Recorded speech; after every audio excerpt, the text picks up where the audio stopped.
73 साल का बेटा 70 साल के बाप का इलाज कराएगा। ये तो अलग सी सुबड़ा फेंक दी मोदी जी। मोदी जी ने कह दिया कि मैं 70 साल के बुजुर्गों का इलाज कराऊंगा। अब उनके बेटों को जरूरत नहीं है, यह बेटा उनका करेगा। भाइयों बहनों, मैं पूछना चाहता हूँ, इस 73 साल के मोदी जी 70 साल के एक बाप का इलाज कराएंगे। भाई साहब, ये तो हमारे समझ में नहीं आया कि बाप बड़ा है कि बेटा। ये तो आप लोग समझ, कमेंट कर दीजिए कमेंट। 70 साल की ऊपर के आपके पर किसी भी परिवार में बुजुर्ग माता पिता है, अब उनका इलाज का खर्चा उनके संतानों को नहीं करना पड़ेगा, ये उनका बेटा करेगा। दूसरी बात, बलात्कारियों के साथ हमारे प्रधानमंत्री कहें आप लोगों को सामने, या देश के प्रचार मंत्री इसमें कहा जाए, प्रचार प्रधानमंत्री मोदी जी बन गए हैं। इन्हें नहीं दिखाई दे रहा है चुनाव के आहट में क्या है, गलत सही बोल जा रहे हैं। अरे बलात्कारियों के साथ खड़े होकर के उसका प्रचार कर रहे हैं। 2000 महिलाओं का बलात्कारी है सामने, उसका प्रचार कर रहे हैं। वाह रे मोदी जी वाह, आप तो हैं तो सब मुमकिन है। आप सोचिएगा 2024 में जहाँ विपक्ष लगा हुआ है रोजगार, शिक्षा और नौकरी को लेकर के बात कर रहा, तो इनको सूझ रहा है मंगलसूत्र। अरे किसका मंगलसूत्र भाई, आप बताइए ना सही से।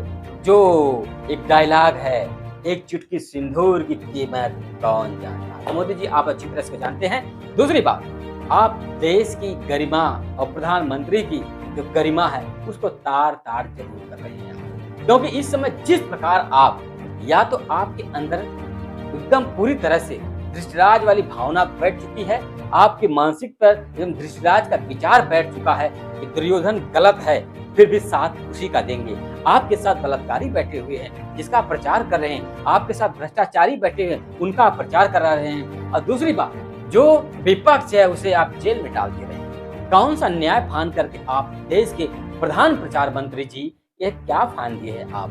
देश में बैमनस की राजनीति आप एक तरफा फान दी है। यह बैमनस आने वाली राजनीतिक पीढ़ियों के लिए बहुत कुठाराघात होगी। और इसी तरह अगर बैमनस की राजनीति स्टार्ट हुई तो आपको बता देता हूं, जो लोग इस समय विपक्ष में बैठे हुए हैं उनके ऊपर ईडी सीबीआई लगाई जा रही है। तो यही लोग अगर सत्ता में आते हैं तो पक्ष के ऊपर भी ऐसा करेंगे। तो क्या लगता है मेरे देशवासियों, यह बैमनस की राजनीति कितनी घृणित हो जा रही है? क्योंकि अगर आप ईडी सीबीआई जैसे आप विपक्ष पे लगा रहे हो, वैसे आप अपने लोगों के ऊपर लगा दीजिए, क्योंकि आपके लोग भी आपके साथ खड़े हैं। चंदन लगा करके, उस चंदन में काला धब्बा भी लगा हुआ है। मोदी जी, इसे क्यों नहीं देख रहे हैं आप? देश की जनता की तरफ आप ध्यान दीजिए। आपने नया मैनिफेस्टो ला दिया है। अरे पुराने मैनिफेस्टो को आपने पूरा ही नहीं किया। आपने रोजगार की बात की, आपने रोजगार दिया। शिक्षा का आपका जो बजट है उसे आप देख लीजिए। जो युवाओं को आपने सपना दिया था उसे आपने पूरा किया, नहीं पूरा किया। अगर मैं पक्ष की बात करता हूं, अगर मैं विपक्ष की बात करता हूं तो मैं तो मोदी विरोधी हो गया।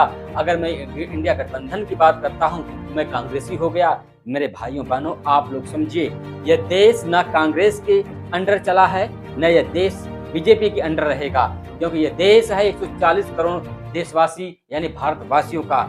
आप लोगों को सिद्ध करना है, आप लोगों को तय करना है कि सत्ता 70 सालों से अच्छी थी या 10 सालों में पूरी तरह से गोल गोल घुमा घुमा करके जलेबी बना दिया गया सत्ता को।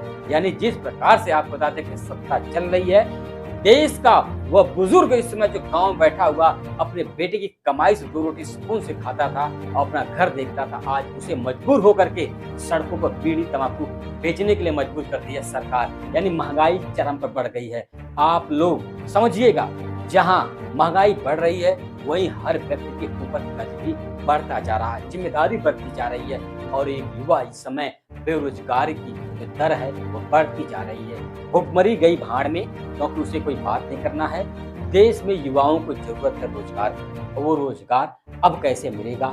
देश के प्रधानमंत्री जी, आपके नए मैनिफेस्टो में ऐसा कुछ है तो आप जनता को बताएं। और दूसरा, आप अपने 10 साल के किए हुए कार्य पर वोट मांगे।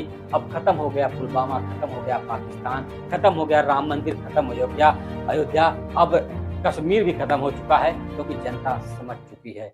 ना कश्मीर से देश चलेगा, युवाओं का भविष्य संवरेगा, ना तो राम मंदिर से युवाओं का भविष्य बनेगा, ना तो हिंदू मुसलमान से युवाओं का भविष्य बनेगा। क्योंकि संवारना है भविष्य तो इन युवाओं को हाथों में कलम और रोजगार चाहिए। आप बेरोजगार ना बनाइए, क्योंकि आप जिस प्रकार से देश के प्रधानमंत्री की गरिमा को ताड़ ताड़ क्यों कर रहे हैं, क्योंकि इस समय आप बीजेपी के प्रधान प्रचार मंत्री के तौर पर भूमिका अदा कर रहे हैं। यह शोभा आपको नहीं दे रहा है, क्योंकि आप अपने दायित्वों का एकदम अपने आंख से धृष्टराज वाला जो मोह है उसे हटाइए और आप देश के लिए काम करिए। देखते रहिए भारत मंच पर। जय हिंद।